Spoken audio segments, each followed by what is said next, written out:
What's up everyone? We are here in one of the studios I use for my clients, and I want to quickly show you what's in my camera bag, because I find it quite funny how all of us, me included, look up to all the YouTubers, what to buy and what to put in our camera bags, but they are just mostly shooting YouTube videos in their bedroom or their home studio, and we go out to clients. So what are we actually using? And yeah, today I'm going to show you what I use, and let's get into it. So without wasting any time, before we get to the camera, the bag and the juicy part, I'm going to show you what's on top of it. I have strapped down to the bag. So first of all, I don't even know the name of half of this stuff because I've been using it for so long. But this is the Valimax Pro overhead arm basically. It works like a tripod and it's much more compact and lightweight than bringing a whole C-stand. You can put it on a tripod or on one of the light stands I will show you later.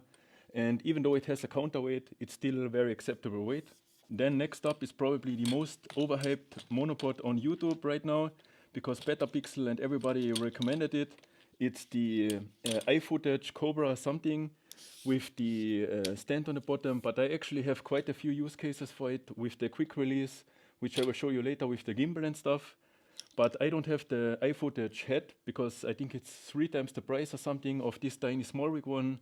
And also this one is more lightweight and more compact, so easier to carry. And for my use cases, I don't really need the heavier one.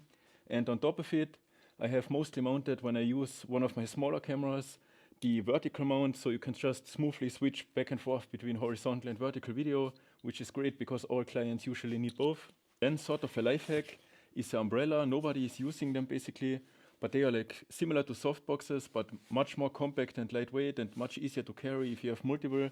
This one is just from Valimax, which is quite a, I don't know, well-known brand where I live, but it's just an umbrella. I will show you maybe some examples, and I use it all the time because it's so much smaller than a softbox and gives you very, very soft light if you need it.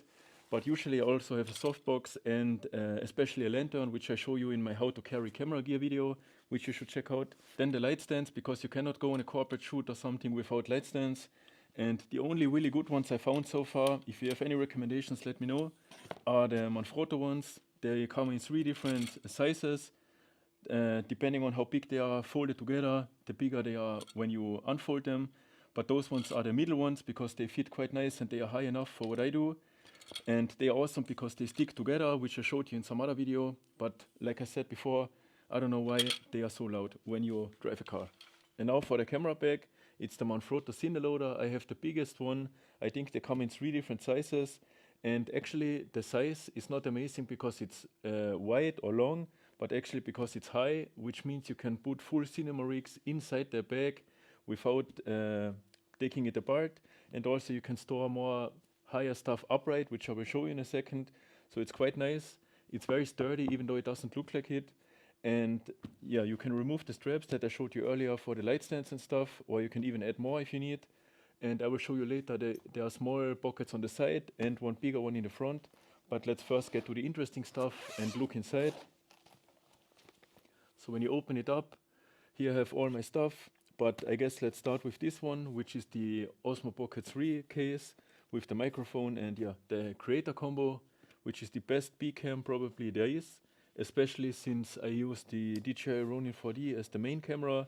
So D-Log M and D-Log color grading together is quite easy, and it's yeah, very nice. And this is the Ronin 4D.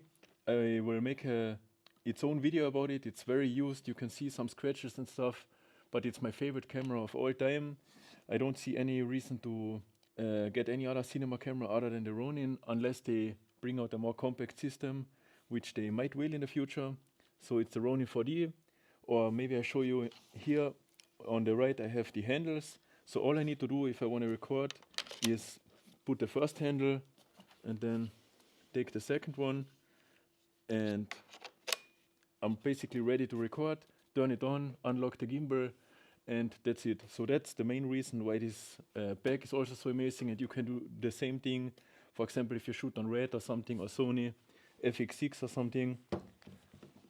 So we have the camera. On it is the Lumix 24, and I have all the Lumix S series, for example the 85, which I use for some detail shots sometimes. Then I have the 50, which is the best one probably. You can get the most insane shots with the 50 and the gimbal, because you can do all the parallax and all the stuff that usually is very difficult to pull off. But with the Ronin 4D, it's awesome, and the Lumix lenses have the big benefit.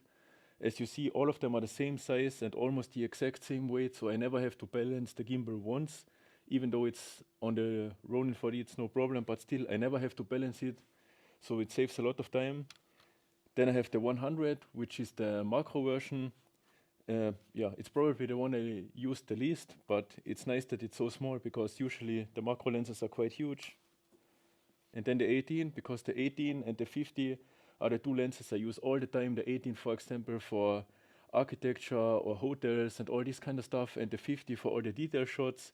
And the 18 is quite insane for the price because it has almost no distortion. You can go through hallways and stuff, and the walls are not bending and stuff. So I don't know how Lumix is pulling it off, but those are the lenses that actually moved me away. I used to use a huge and very expensive Leica lens all the time because I liked it so much, but the Lumix S lenses totally made me switch and actually sell all my Leica stuff. So yeah, big fan of those. Then underneath the grips, I have the charger for the Ronin 4D. It's the same as come with the older Inspire models, I think. It can charge up to 4 batteries at the same time. The only quite insane thing about it is it has a speaker and it beeps really loud when it's done charging, and there's, I think, no way to turn it off.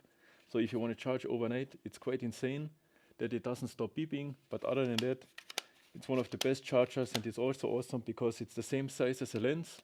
So if I ever wanted to put it in my backpack or something, it always just fits very well either here or with my lenses. I think all chargers should be like this. Then underneath the lenses, I have 4 more DJI batteries. So I have 4 in here plus 1 on the camera always, which means that I can record with one and charge the other 4 all at the same time. So I basically never run out of batteries. And usually at shoots, when I keep charging, I go home with completely full loaded batteries, which is nice. So I never have to charge at home and worry about the next shoot or something. And the DJI batteries are basically similar to V-mount batteries. They go on the back of the camera, which is very nice because they are completely flat. They have an indicator light how much they are charged. And they are quite nice actually. A lot of people kind of, I think, have a negative connotation about them. But yeah, I guess I leave them inside. Then we have 3 of the big design deck pouches, I think they are called. I don't know if all of them are the same version or 2 of them I think are older than the other one, but it doesn't really matter. I just like them. They fit perfectly, also upright, so they take up less space. And I guess I show you first the blue one, which is the audio one. In here I just have a bunch of audio cables. For example, here all the audio cables for the DJI mic, which I also have in here. It's probably the best mic you can get, and the charging case is definitely the best. I hate the old Rodes that don't have it. Then accessories, a GP tech, which is a super secret tip. For $10 you can get the lavalier microphone and all the accessory pouch stuff. But most of the time I use those, which are just the stable ones I think everybody uses. I will link them together with everything else down below. But yeah, I have also super long audio cables to make it longer. Extensions, basically the wind muffs for the DJI mic, a bunch of other backup cables and stuff.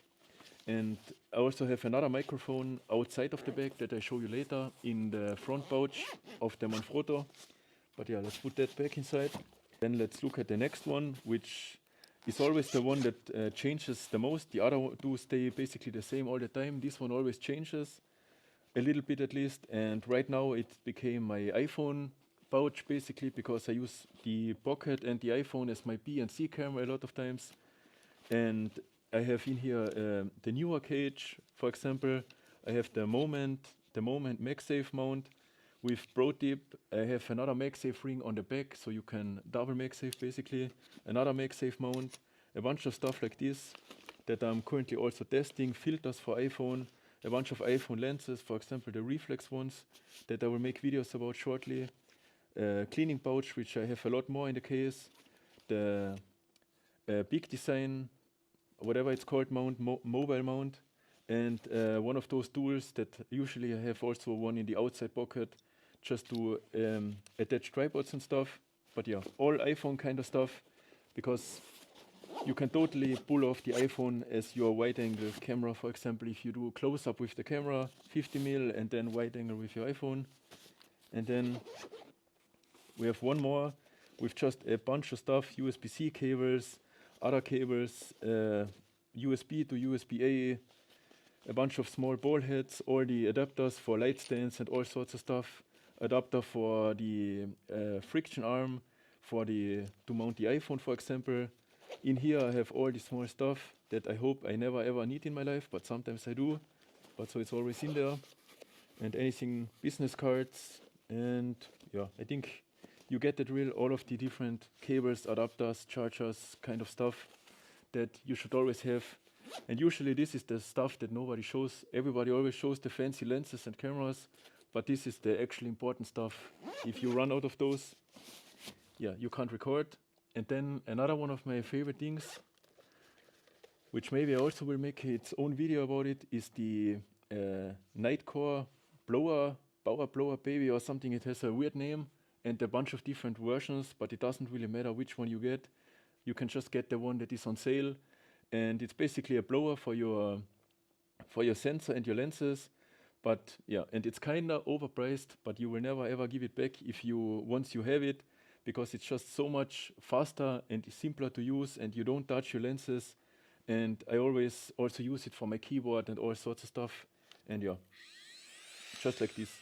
Then also in here I have the color checker, which nobody I think understands why they are so loud and so weird. But yeah, you have to have one.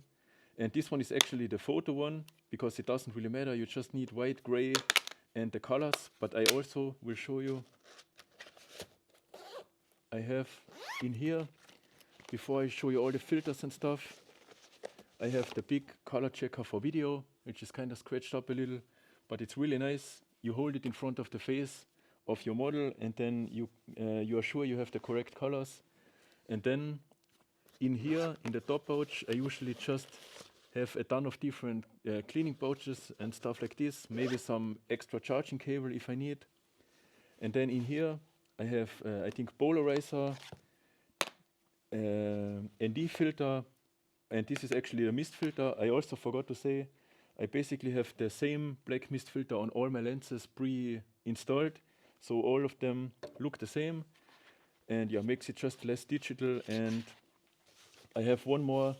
I have the filter adapter for the iPhone lenses, which I will try out soon to mount ND filters and stuff magnetically on the iPhone. Then I have another filter thing. Let's put this here for now. Another filter thing are those super cheap macro filters that you see a lot of times people use on Instagram. I almost never ever use them. I think I only used this one so far. That's why they still have their plastic and stuff. But it's nice to have, because sometimes you need it. This is just some old Leica pouch, which has lens cleaning stuff. And then in some random DJI or something pouch, or I don't even remember, has the charging cable for the DJI charger. And that's pretty much the inside. Then on the outside, I guess, if you want to see, we have one bigger bag here. I have the best microphone that nobody talks about, Rode VideoMic Go 2. Everybody is getting the more expensive ones, but this one doesn't need to charge.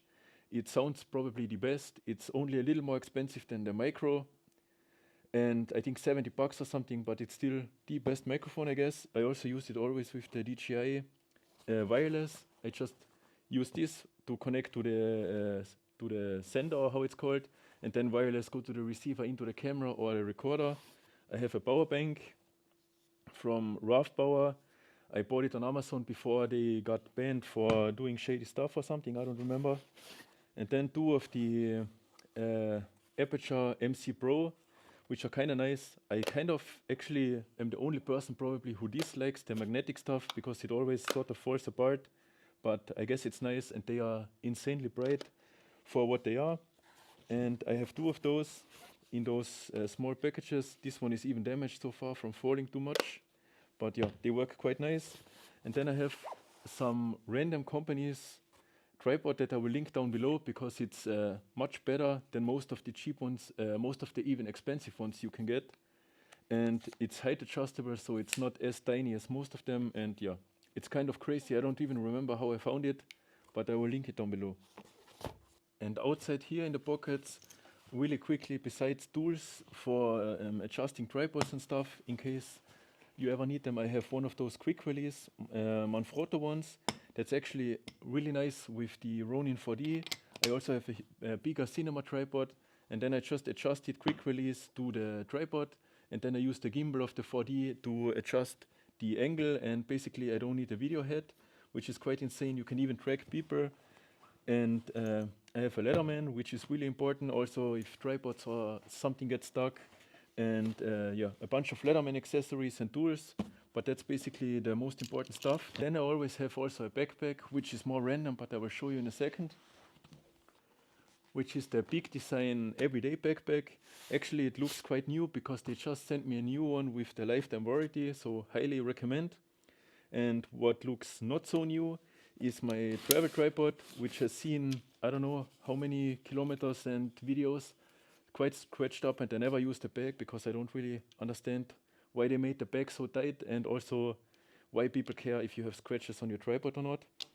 But yeah, highly recommend. The only tripod I like, probably would like more, is the Sachtler one, but it's ridiculously expensive and huge. Or the new one from Potato Jet.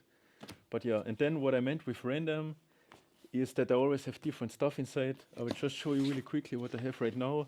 The wind muff for the Go-To, wallet, half of the beast grip, which I like a lot. The other half is kind of pointless, but I will make a video about it.